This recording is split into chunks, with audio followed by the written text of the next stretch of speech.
동해물과 때문에 박수 치신 건가요? 네. 우리 임마누엘 찬양대 찬양을 하나님께서 기뻐 받으신 줄 믿습니다. 우리 옆에 분과 이렇게 인사하겠습니다. 주님의 평강이 함께 하시기 바랍니다. 지난주에도 말씀드렸듯이 다시 한번 인사하겠습니다. 아버지의 집에서 꼭 놀다 갑시다. 이렇게. 우리 영상으로 예배드리는 분들과도 인사하겠습니다. 주님의 평강이 함께 하시기 바랍니다. 평강이 함께 하시기 바랍니다. 기도하겠습니다. 오늘도 살아 역사하시는 거룩하신 아버지 하나님, 우리나라가 그런 나라 되기를 원하여 올려드리는 임마누엘 찬양대의 찬양을 하나님께서 기뻐 받으신 줄 믿습니다. 우리나라가 그런 나라 되듯 우리가 주의 백성 되게 하여 주시옵소서. 오늘도 주의 거룩한 날 보이지 않는 곳에서 이 예배를 섬기는 자들이 있습니다. 특별히 무더위에서 애쓰고 수고하는 안내위원들, 또 주차 봉사자들, 주방에서 애쓰고 수고하는 자들의 손길을 기억하여 주셔서 비록 육신은 더위에 노출되어 있지만 그들의 마음만큼은 주님의 한량없는 은혜로 가득 채워 주시옵소서. 이 시간 부족한 종이 단에 섰습니다. 부족한 종의 연장은 시원찮지만 그 연장을 다루시는 주님은 위대하시기에 두려움과 떨림으로 주의 말씀을 전합니다. 종의 모습은 감추어 주시고 오직 주님의 말씀만이 선포되게 하여 주시옵소서. 예수님의 이름으로 기도드립니다. 아멘.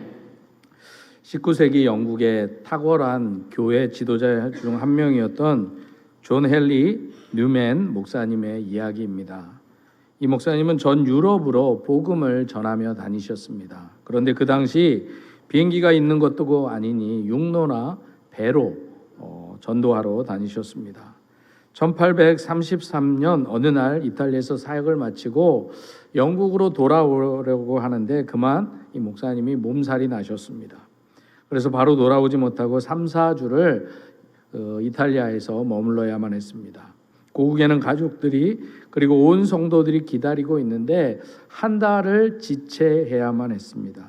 그래서 이 뉴맨 목사님의 마음이 급해져서 몸이 채 낫기도 전에 항구로 가서 가장 빠른 배를 타고 영국으로 향하려 합니다. 그래서 서둘러서 배를 탔지만 사람들이 타는 여객선이 아니라 화물선을 타게 됩니다. 그때는 다 돛을 달고 바람으로 가는 범선이었는데 당시 좀처럼 바람이 불지 않았습니다.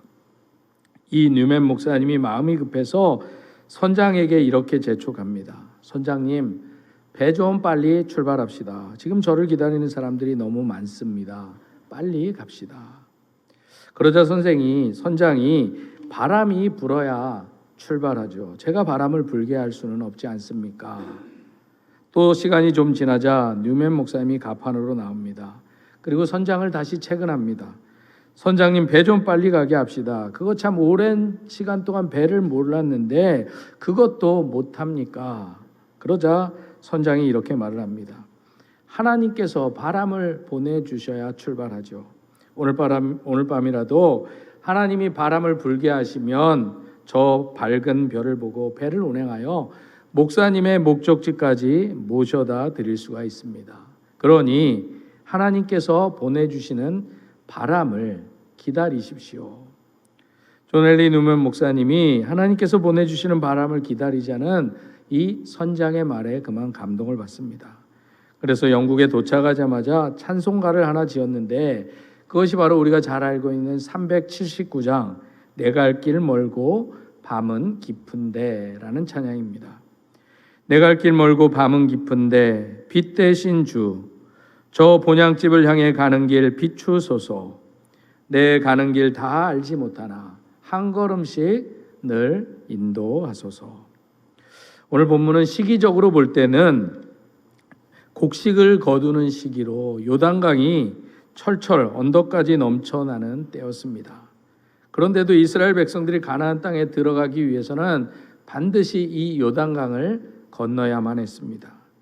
그런데 놀랍게도 하나님의 능력으로 이스라엘 백성들이 철철 넘쳐 흘렀던 이 요단강을 하나님의 기적으로 건너게 됩니다.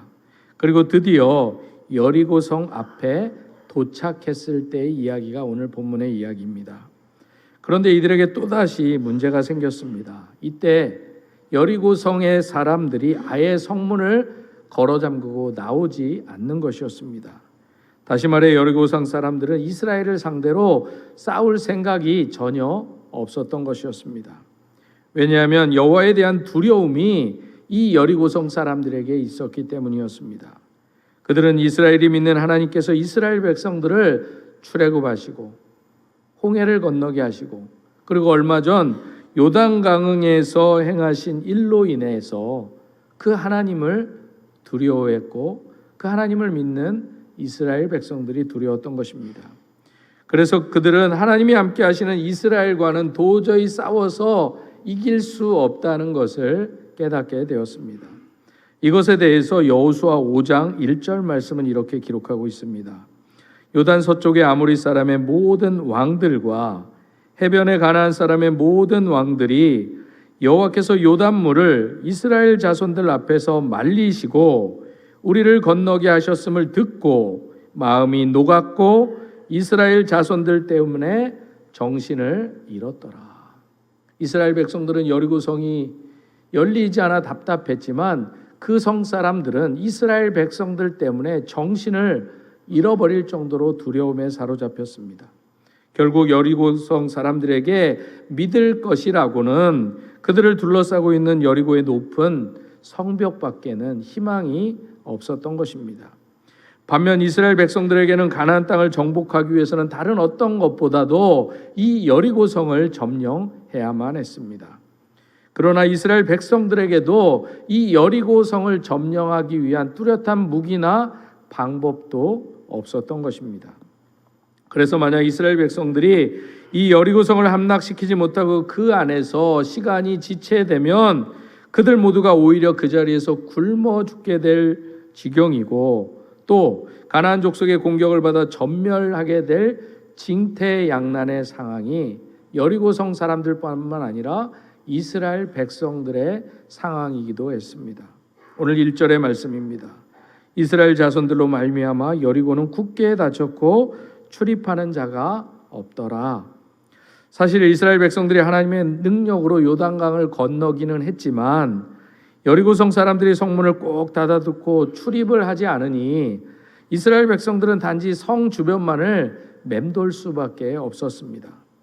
그럼에도 이스라엘 백성들은 하나님이 약속하신 가나안 땅을 들어가기 위해서는 반드시 이 여리고 성문을 열고 그 여리고성을 점령해야만 했습니다.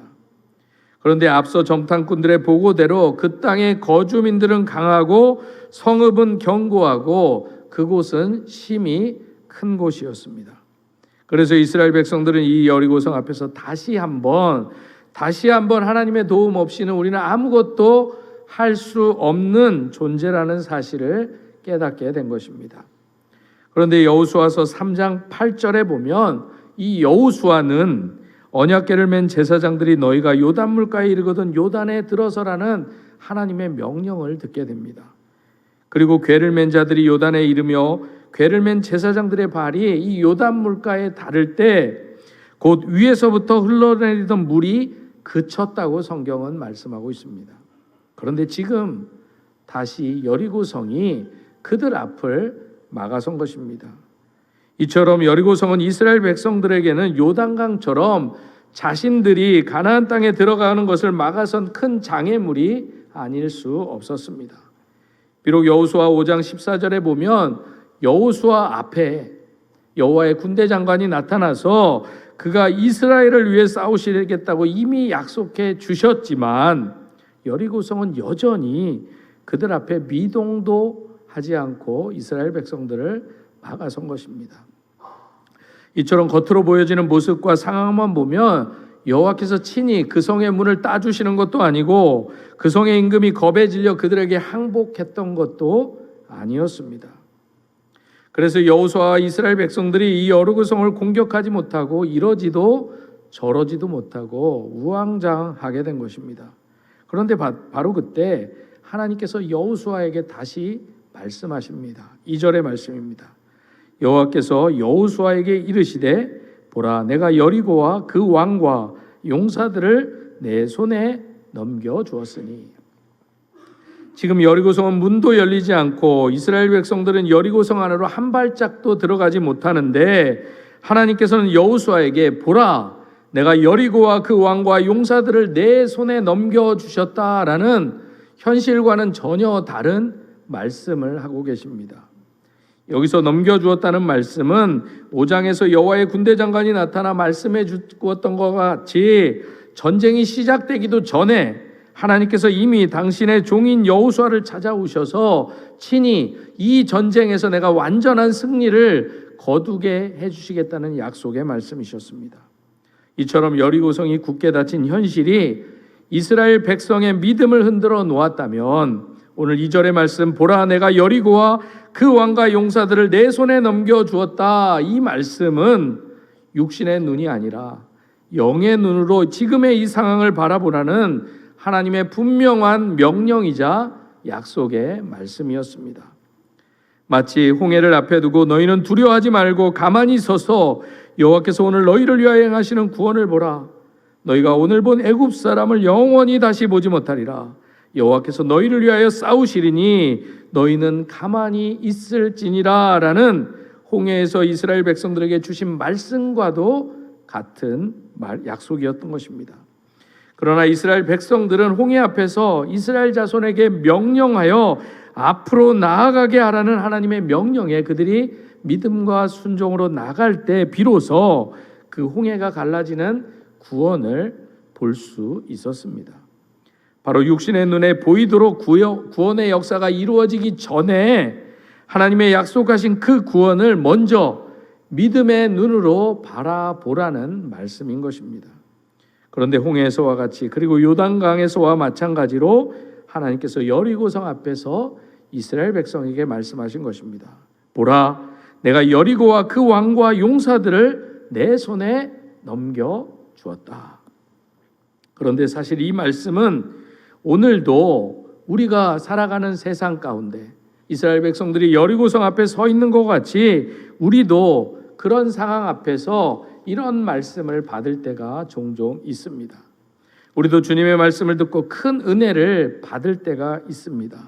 예배를 통해 말씀을 통해 하나님이 나의 기도를 들어 응답하셨다라는 확신이 생길 때도 있습니다. 이제 이 어려움의 문제를 하나님의 도우심으로 이길 수 있겠다라는 확신을 가지고 예배 후에 집으로 돌아갈 때가 있었다는 것입니다. 그래서 우리는 그 은혜를 받은 말씀을 붙잡고 가정과 삶의 자리에서 사업장과 세상을 마주하게 됩니다. 그런데도 우리가 종종 깨닫는 것은 하나님의 말씀과 이 세상의 현실은 그 사이가 너무나도 높은 괴리감을 가지고 있다라는 것입니다. 그래서 우리 앞에 말씀과는 우리 앞에 전해주셨던 그 말씀과는 다른 상황이 우리 앞에 펼쳐질 때 우리는 하나님의 말씀을 믿는 것을 포기하고 심지어 하나님을 불신할 때도 있었을 것입니다. 그런데 오늘 본문의 말씀은 바로 우리가 그렇게 느껴질 때가 하나님께서 우리에게 하나님의 말씀을 순종하면 우리에게서 얼마나 큰 능력을 보여주실 바로 그때임을 잊지 말라고 말씀해 주고 있는 것입니다. 예수님께서도 마태복음 17장 20절에서 만일 너에게 믿음이 겨자씨 한 알만큼만 있어도 이 산을 명하여 여기서 저기로 옮겨지라 하면 옮겨질 것이라 라고 분명히 말씀하셨습니다. 따라서 보라 여리고를 내 손에 넘겨주었으니 라는 이 말씀은 이스라엘을 격려하고 사기를 진작시키는 말씀이기도 하지만 오히려 그들을 겸손하게 낮추고자 하셨던 말씀이기도 합니다. 다시 말해 이 모든 싸움의 승패는 오직 여호와 하나님의 손에 달려 있다라는 것을 알아야 한다는 말씀이었습니다. 바로 우리가 하나님을 떠나서는 아무것도 할 수 없는 존재임을 잊지 말라는 말씀이었습니다. 그런데도 세상은 자꾸만 우리에게 빨리빨리를 외치고 있습니다. 그러나 하나님은 잠잠히 하나님을 기다리며 하나님의 방법을 따를 것을 말씀합니다. 오늘 본문 3절에서 5절의 말씀에 보면 하나님께서는 여호수아와 이스라엘 백성에게 여리고성을 바로 공격하지 말고 성 밖을 엿새 동안 하루에 한 바퀴씩 돌라고 명령하셨습니다. 이처럼 하나님께서는 이스라엘 백성이 성을 돌되 창이나 칼이나 방패를 들고 도는 것이 아니라 제사장이 양뿔로 된 나팔을 길게 불면서 행진하고 그 뒤에서 하나님의 언약궤가 따르고 그 뒤에는 이스라엘 백성이 행진할 것을 말씀하셨습니다. 그렇다면 왜 여기서 하나님께서는 이스라엘 백성에게 언약궤 뒤를 따라서 하루에 한 바퀴씩 돌라고 말씀하셨다고 여러분들은 생각하십니까? 그것은 바로 이스라엘 백성들은 하나님을 따라가는 백성임을 잊지 말라는 것입니다. 다시 말해 이스라엘 백성들은 하나님의 자녀이다, 하나님의 양이다라는 것입니다. 그래서 그들은 하나님의 말씀을 앞서지 않고 하나님이 하라 하실 때까지, 하나님께서 시작하라 할 때까지 기다렸다 시작하라는 말씀인 것입니다. 그런데 만약 이때 여리고성 사람 중에서 하나님을 두려워하는 사람들이 정말 있었다면 그들은 얼마든지 도망칠 수 있었을 것입니다. 그러나 그들은 하나님의 백성이 하는 행동이 우습고 도무지 이해가 되지 않아서 그냥 그들의 행진을 구경만 했을 뿐이었습니다. 만약 우리에도 보통 하나님께서 여러분들에게 어느 성을 하루에 한 바퀴씩만 돌라고 하면 여러분들의 입에서도 불평이 나올 것입니다. 그리고 이전에 광야의 길을 걸었던 이스라엘 백성들 같았으면 아마 화를 내었을 것입니다. 그러나 이 이스라엘 백성들이 40년 광야 생활을 한 후에 깨달은 것이 한 가지 있습니다. 그것은 바로 하나님은 다 계획이 있으셨다라는 것입니다. 그래서 그들은 여호와의 명령대로 엿새 동안, 그것도 침묵 가운데 돌 수 있었습니다. 이스라엘 백성들은 이제야 하나님의 말씀의 뒤를 따라 행하는 하나님의 양이 되었던 것입니다. 무려 40년이 지나서야 그들이 달라졌던 것입니다. 그렇게 이스라엘 백성들은 6일 동안 침묵으로 행진하다가 7째 되는 날 여호수아의 명령대로 온 힘을 다해서 소리를 외치게 됩니다. 그런데 놀랍게도 이 이스라엘 백성들이 소리를 외칠 때 하나님의 능력이 나타납니다. 여리고성이, 그렇게 높고 강력했던 여리고성이 아무도 손을 대지 않았는데 그냥 무너져 내린 것입니다. 이처럼 이스라엘 백성들이 하나님의 말씀에 순종할 때 하나님께서는 말씀하시는 대로 여리고성을 무너뜨려 주셨습니다. 따라서 오늘 본문의 여리고성의 이 정복 사건은 우리 인생에서 여리고성과 같은 위기를 만날 때 우리가 하나님의 자녀로서 어떠한 삶을 살아야 되는지를 우리에게 분명히 말씀해 주고 있습니다. 사실 우리의 이성적인 판단으로 볼 때 그 철옹성 같았던 여리고성을 무너뜨리기 위한 하나님의 작전은 좀 우습고 미련해 보이는, 이해되지 않는 작전이 아닐 수 없었습니다. 예를 들어 본다면 전쟁을 준비하기 위해 참호를 파놓는다든지 방어용 차단벽을 설치하는 것도, 공격용 무기를 준비하는 것도 아예 전쟁에 대한 준비가 이들에게는 없었다라는 것입니다. 그래서 이스라엘 백성들이 아무 은폐물도 없이 그냥 무리를 지어 대놓고 성을 돌았다는 것입니다. 그 도른 것 때문에 견고했던 성이 완전히 무너졌다는 이야기를 과연 누가 믿을 수 있겠느냐라는 것입니다. 그런데 우리는 쉽게 잊어버리지만 또한 잘 알고 있습니다. 이스라엘의 지도자인 모세가 갈대 상자에서 보호받았다는 것을 우리는 알고 있습니다. 블레셋의 용사 골리앗이 다윗의 물맷돌에 허망하게 죽은 것도 우리는 잘 알고 있습니다. 그리고 위대한 엘리야 선지자는 과부의 남은 식량으로 그의 생명을 연장했던 것도 우리는 알고 있습니다. 또한 주님의 길을 예배했던 세례 요한도 광야에 거주했고 약대털과 가죽띠로 의복을 삼았고 메뚜기와 석청을 먹고 살았습니다. 그리고 무엇보다도 우리의 구원자 되신 예수님도 말구 위에서 강보에 쌓여 누워 계셨던 것을 우리는 잘 알고 있습니다. 그런데도 이스라엘 백성들 중에는 아마도 여리고성을 함락시키는 유일한 방법은 성을 계속해서 포위하고 그 거주민들이 그곳에서 굶어 죽게 하는 것이 최선의 방책이라고 생각한 사람도 있었을 것입니다. 그리고 성벽에 사다리를 대고 무장한 군사들을 올려보내어 먼저 선제 공격을 하는 것이 승리의 관건이다라고 생각한 사람도 있을 것입니다. 아니, 은밀하게 성벽 밑에 땅을 파서 기습 공격을 하는 것이 좋다고 생각했던 사람들도 있었을 것입니다. 그러나 중요한 것은 오늘 지도자 여호수아는 혈육과도 상의하지 않고 오직 여호와께로부터 직접 명령을 받아 행했다라는 것입니다. 왜냐하면 여호수아는 이미 여호와의 군대 장관이 이스라엘과 함께 싸우겠다는 약속의 말씀을 받았고, 또 여리고성 앞에서 하나님 앞에서 내 손에 넘겨주겠다는 이 분명한 확신의 말씀을 받았고 그가 믿었기 때문이었습니다. 그리고 또한 이스라엘 백성들 또한 언약궤가 그들 앞에 눈에 띄도록 자리 잡은 것을 보고 우리와 하나님이 함께 하시겠구나 라는 확신이 그들에게 있었다라는 것입니다. 그래서 그들 모두는 여리고성이 아닌 하나님이 그들과 함께 하심을 바라보는 이 법궤를 향해서 바라보며 그들의 시선과 마음을 여리고성에 두지 않고 하나님을 향해 두고 걸었던 것입니다. 마치 모세가 이스라엘 자손을 종로로 다던 애굽에서 이끌어 나오기 전에 여호와께서 불타는 가시떨기 아래에서 그에게 나타나셔서 그들을 애굽인의 손에서 건져내고 그들을 그 땅에서 인도하여 아름답고 광대한 땅, 젖과 꿀이 흐르는 땅에 데려가려고 내가 내려왔다 라는 확신의 말씀을 주셨던 것처럼 이제 여호수아도 하나님께서 여호와의 군대 장관을 통해 친히 이스라엘 백성들을 지휘하시고 그들에게 완전한 승리를 주시리라는 이 약속을 굳게 믿었던 것입니다.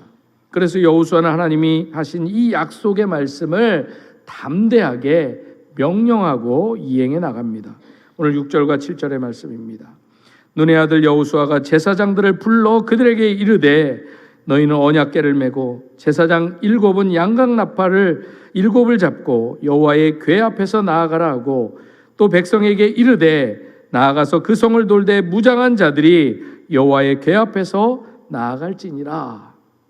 이처럼 여호수아는 2절과 5절에서 여호와께로부터 받은 약속들을 제사장에게는 알리지 않고 바로 언약궤를 메고 앞으로 나갈 것만을 명령했습니다.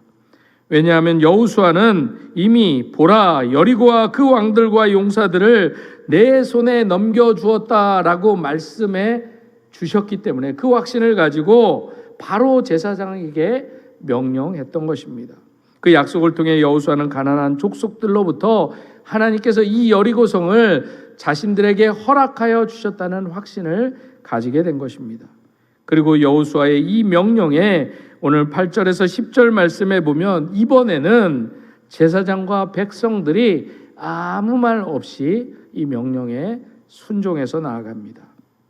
그래서 이제 여리고성 앞에선 이스라엘 백성들의 운명의 갈림길은 오직 하나님이 함께 하시느냐, 함께 하지 않느냐, 하나님의 임재를 믿느냐, 하나님의 임재를 못 믿느냐에 따라 그들의 앞날이 정해졌던 것입니다. 왜냐하면 광야 생활을 하는 동안 이스라엘 백성들이 끊임없이 전진하고 승리할 수 있었던 것은 바로 하나님께서 그들과 함께 하셨기 때문이었습니다. 그들이 광야 40년을 통해서 이 한 가지 사실을 깨닫게 되었던 것입니다. 그런데 여기서 우리가 주목할 것이 한 가지 있습니다. 그것은 바로 이스라엘 백성들이 행군할 때나 머무를 때나 성막이나 법궤를 중심으로 모든 일들이 이루어지고 시작되었다라는 것입니다. 그래서 오늘 본문 8절에서도 여호와의 임재의 상징인 법궤가 이스라엘 백성 앞에 나아가는 것을 보게 됩니다. 그리고 이스라엘 백성들이 머무를 때에는 이스라엘 백성 한가운데 이 법궤가 놓이게 됩니다.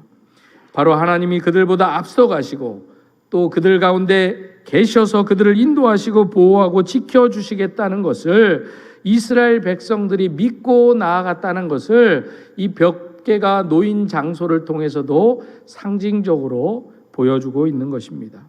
이처럼 홍해를 건널 때도 요단강을 건널 때도 그리고 중요한 사건이나 위기 가운데서도 법궤는 언제나 이스라엘 백성들에게는 승리의 기억이자 하나님의 임재의 상징이었던 것입니다. 그래서 이스라엘 백성들은 법궤가 앞장서면 요단강의 물이 철철 흘러 넘쳐도 건널 수 있었던 것입니다. 그때 그곳에 길이 나게 된 것입니다. 그리고 이번엔 여리고성 앞에서 이스라엘 백성들은 또다시 이해되지 않는 명령 앞에 그대로 순종합니다. 전쟁을 앞두고 적군 앞에서 할례를 받았고 절기를 지키면서 심지어 잔치를 열기도 했습니다. 그뿐이 아닙니다. 역사상 가장 견고한 성 중에 하나인 이 여리고성을 공격할 때 하루에 한 번씩 그 성을 돌았습니다. 그것도 하루가 아니라 6일을 돌아야만 했습니다. 그리고 7일째에는 7바퀴를 도는데 제사장이 나팔을 길게 불면 고함을 쳤어야 했습니다. 그러면 이 성이 무너진다는 것입니다. 그런데도 이스라엘 백성들은 이 말도 안 되는 명령을 그대로 순종했습니다. 왜냐하면 그들에게는 이제는 하나님께서 함께 하신다는 굳건한 믿음이 그들에게 있었기 때문입니다. 그런데도 당시의 상황은 조금도 나아지지 않았습니다. 11절의 말씀입니다.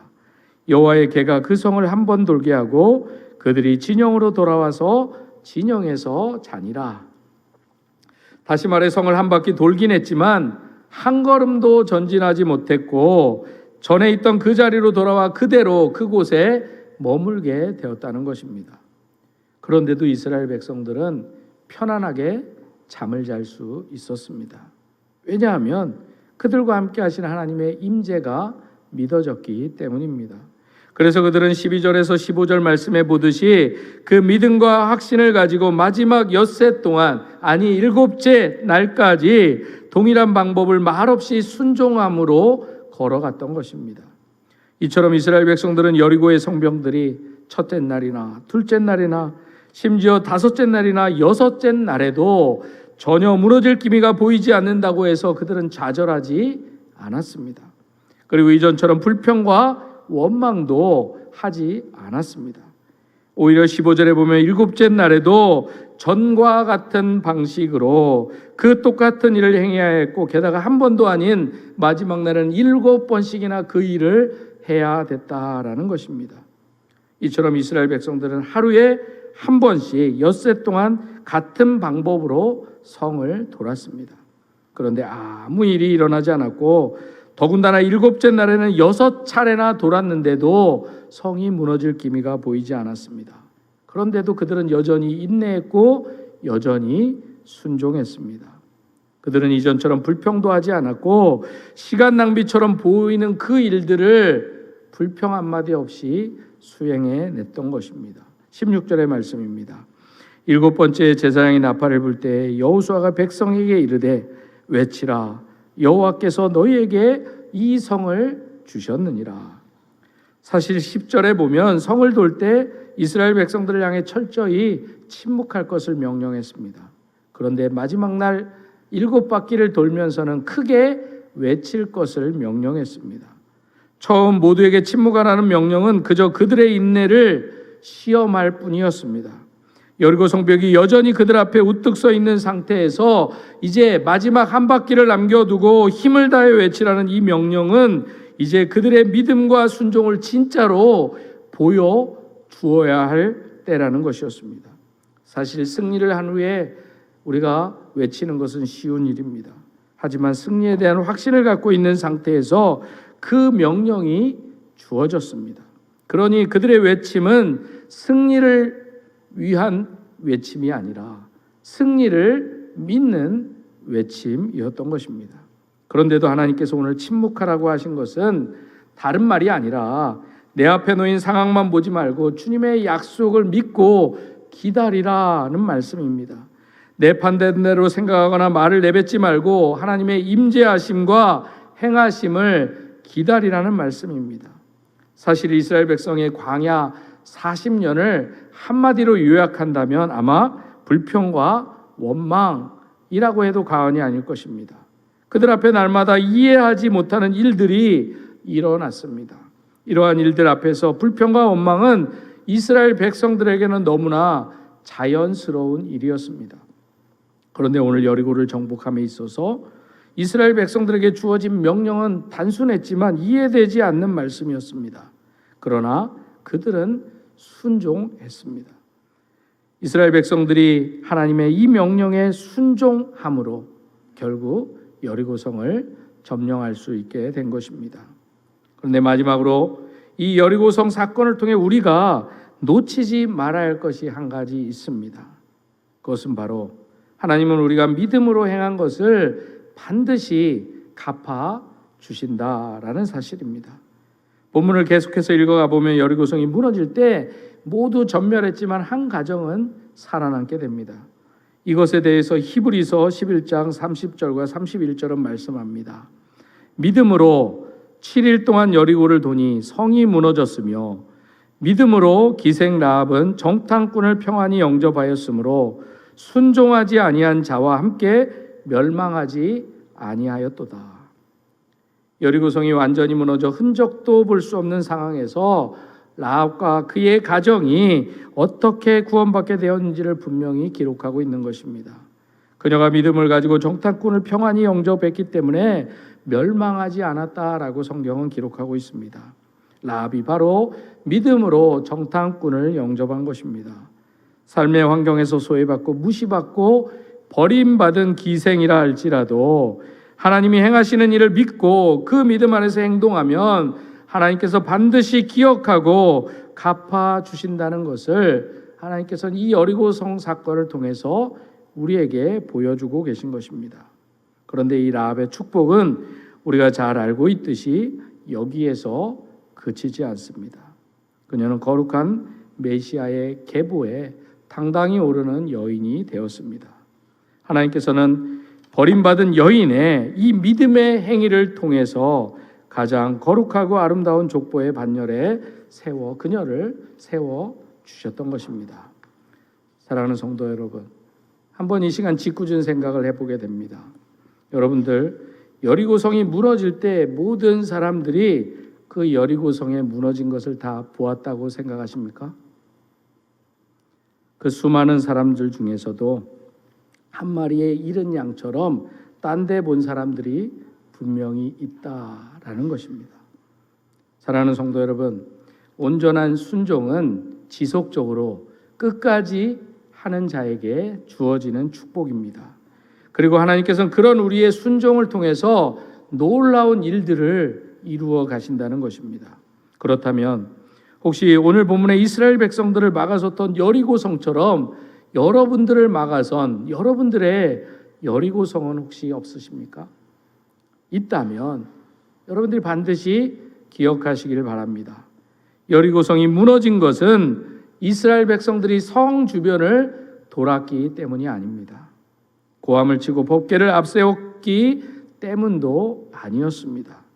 보여진 것은 그럴지 몰라도 하나님의 말씀 앞에 그들이 온전히 순종했기 때문에 여리고성은 무너질 수 있었던 것입니다. 따라서 오늘 우리는 이 여리고성 사건을 통해서 잊지 말아야 할 것이 한 가지 있습니다. 그것은 바로 하나님께서 나에게 주신 복을 누리고 나를 통해서 이루기 원하시는 일들을 하기 위해서는 내가 분명히 가져야 할 자세가 있다라는 것입니다.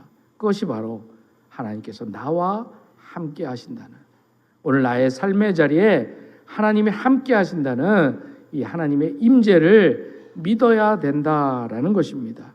나의 삶 속에서 약속대로 행하시는 하나님을 신뢰하고 나아가야 된다라는 것입니다. 그리고 주님의 말씀에 온전히 순종하는 삶을 살아내야 된다라는 것입니다. 여리고성을 침묵으로 돌았던 이스라엘 백성들처럼 여러분들의 삶의 자리에 그 어떤 어려움과 힘듦이 있을지라도 낙심하지 마시고 끝까지 순종하는 온전한 삶을 살아가는 여러분들이 되기를 소망합니다. 그런 순종의 삶을 통해서 여러분들의 여리고성을 무너뜨리시는 하나님의 놀라운 기적의 역사를 여러분들이 맛보며 증거하며 외치는 삶을 살아갈 수 있기를 간절히 소망합니다.